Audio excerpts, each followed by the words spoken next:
Monsieur le ministre, vous avez suivi certainement les derniers événements d'Yel Jarada et on aimerait avoir en fait votre commentaire par rapport à ce qui s'est passé. Qu'est-ce qui s'est réellement passé en fait? Non, mais moi je crois que vous aurez plus de détails à travers le ministère de l'Intérieur, mais bien sûr à travers des observateurs neutres. Mais moi je suis témoin de toute une phase de négociation à laquelle j'avais participé, j'avais émis mon point de vue. Je peux résumer tout ça. Premièrement, j'étais très clair en disant que les réclamations, plus ou moins, sont justifiées, sont légitimes, parce qu'on est dans une province qui a bénéficié par le passé d'une économie basée sur les mines, en particulier le charbon. Et tout d'un coup, tout ça a disparu. Donc on a créé des disparités, on a créé des problèmes sociaux et même des problèmes de développement. Bien sûr, l'État a fait beaucoup d'efforts. Il ne faut pas oublier qu'il y a pas mal de programmes qui ont été lancés au niveau de, que ce soit dans le cadre de la plateforme IDH ou que ce soit dans d'autres cadres, mais ce n'est pas suffisant parce que la demande était claire. C'est comment accompagner, si vous voulez, la province pour faire émerger, si vous voulez, des activités à valeur ajoutée qui créent de l'emploi, qui créent de la valeur ajoutée. Donc, moi j'étais clair, on dit, on est positif, le gouvernement reçoit d'une manière positive, objective, donc les réclamations de la population, et on va essayer d'avoir la réponse qu'il faut, et qu'on peut mettre en œuvre. Donc, on avait préparé une réponse. Après des négociations avec tout le monde, je peux dire, avec tout le monde, et dans plusieurs étapes. Donc, j'étais moi-même à Jrada, il y avait M. Akhnouch, ministère de l'Agriculture et de la Pêche là-bas, il y avait d'autres équipes qui ont rencontré les gens là-bas, il y avait le gouverneur, l'autorité, le gouverneur et le wali, et finalement, on s'est mis d'accord sur un programme.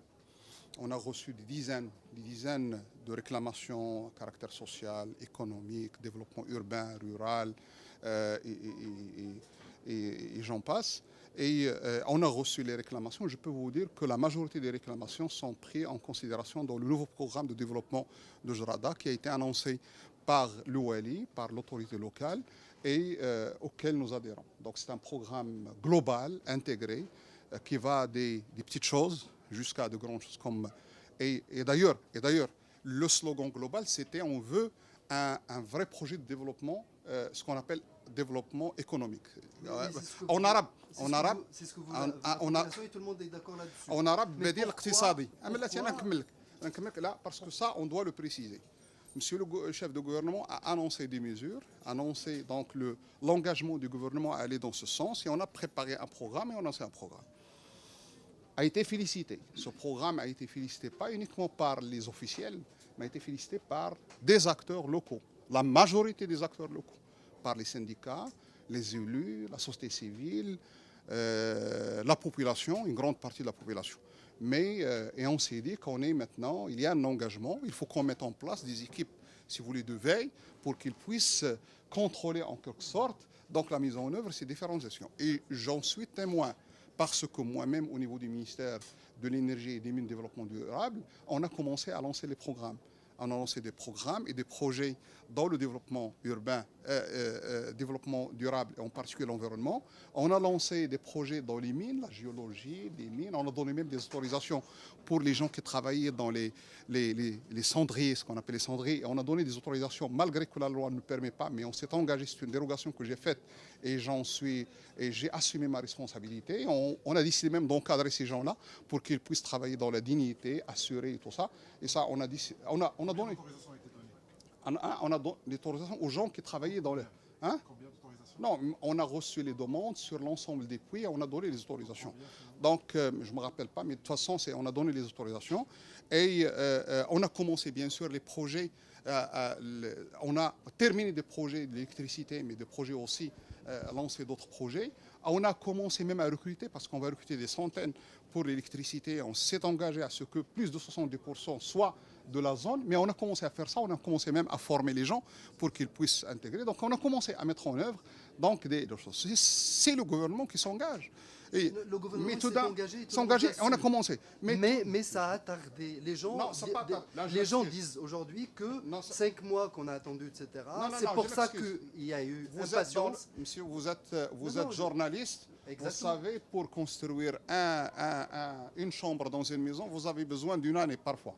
Non, ça veut dire qu'il y a des choses qui sont lancées rapides, comme les autorisations, comme l'annulation des autorisations des gens qui n'ont pas respecté la réglementation, comme certains aménagements autour de Jrada, comme il y a certaines choses qui sont lancées, parce que c'est des choses qui sont urgentes et qu'on peut faire à court terme.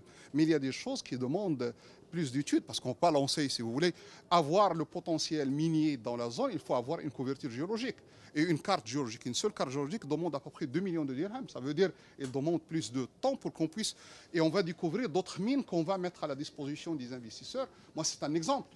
Avoir 1000 ou 3000 hectares avec irrigué et tout ça, ça demande quand même qu'on fasse l'étude sur le sol, qu'on prépare des termes de référence, qu'on cherche même des investisseurs locaux pour qu'ils en bénéficient, qu'on tire profit avant de chercher des investisseurs étrangers. Donc, et tout d'un coup, il y a des gens qui disent non, ce n'est pas suffisant, nous voulons ça rapidement, nous voulons la gratuité de l'eau et de l'électricité. Je m'excuse, il n'y a aucun État dans le monde qui se respecte, il va accepter cette réclamation. Je l'ai dit, aidé par le ministère de l'Intérieur, on dit on peut avoir des facilités.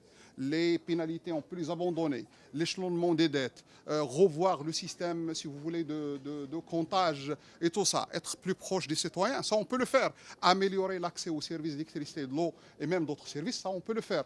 Mais la gratuité, attention, moi j'espère qu'on soit, mais on n'est pas dans le, mais ça on ne peut pas l'accepter. Et on a le gouvernement, le ministère de l'Intérieur a décidé d'appliquer la loi. Ça veut dire les gens qui se regroupent dans un coin sans entraver la circulation pour faire un meeting, c'est le droit, sans demander même l'autorisation. Vous savez que dans la loi, ça c'est possible. Mais les gens qui occupent le domaine public, il faut qu'il y ait une autorisation, parce qu'on a, et on a interdit ça, parce qu'il n'y a pas raison, la raison n'est plus. Et tout d'un coup, vous avez vu ce qui s'est passé. Attendez, vous avez commencé à voir des images. Malheureusement, il y a certaines personnes mal intentionnées qui commencent à véhiculer des images et des scènes qui ne sont pas la réalité. C'est malheureux. C'est malheureux d'avoir des Marocains qui profitent de cette situation pour véhiculer des images du Moyen-Orient et plus particulièrement de la Syrie pour présenter leur pays. On peut être opposant. On peut même être opposant du système.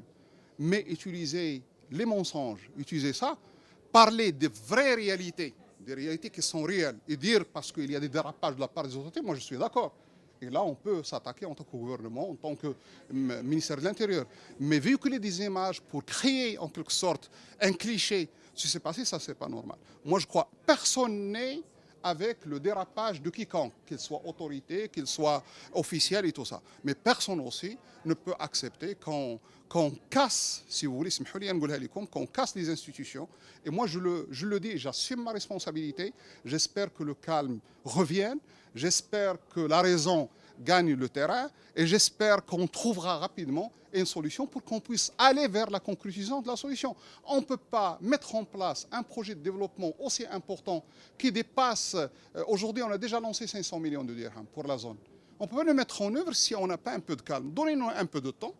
Et jugez-nous dans 3, 4, 6 mois si on n'a pas lancé les études, si on n'a pas identifié le foncier, si on n'a pas mis en place les comités de travail. Là, vous allez nous juger. Il y a eux qui peuvent nous juger, bien sûr, ils ont le droit. Il y a les élus de l'Umma qui peuvent nous juger, il y a les parlementaires. Il y a l'Ra'il, c'est-à-dire le public qui peut nous juger. C'est un engagement. Et la défaillance, elle est dans la communication principalement puisque Non, moi je crois on a communiqué, on a présenté tout ça. Moi je crois qu'il y a... Je parle de communication avec la population. Mais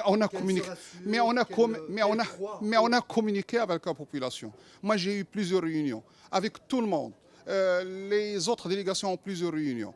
Est-ce que vous concluez aujourd'hui que la population est mal représentée? Non. Une conclusion que j'ai, il y a des personnes qui n'ont pas intérêt à ce que le calme revienne à Jrada. Essayez de les chercher, vous allez les trouver des gens qui ne veulent pas qu'on travaille dans la sérénité.